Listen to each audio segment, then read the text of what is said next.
La mise en œuvre opérationnelle de cette réforme est confiée à la Direction générale des impôts, à l'instar de tous les services du ministère des Finances qui assurent l'opérationnalisation des mises en œuvre des réformes qui sont définies par les gouvernements.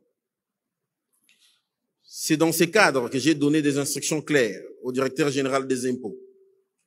afin de garantir le financement des actions opérationnelles de cette réforme grâce au budget d'investissement, avec l'obligation d'obtenir à chaque fois mon quitus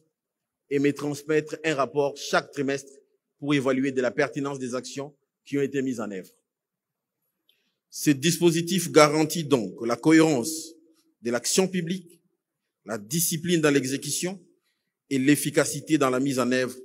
de cette réforme historique portée par les gouvernements. Excellence Madame la Première ministre, chef du gouvernement, honorables et distingués invités,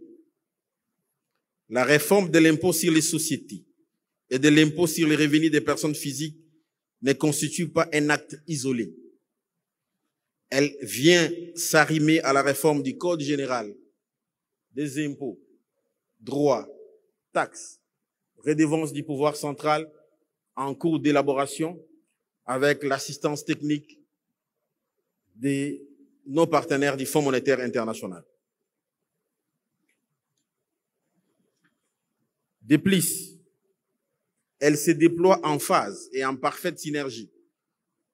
avec la réforme sur la facture normalisée, dont la phase de généralisation a été officiellement lancée le 1er août dernier.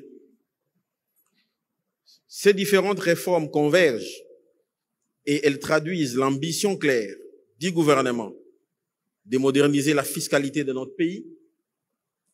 d'élargir l'assiette fiscale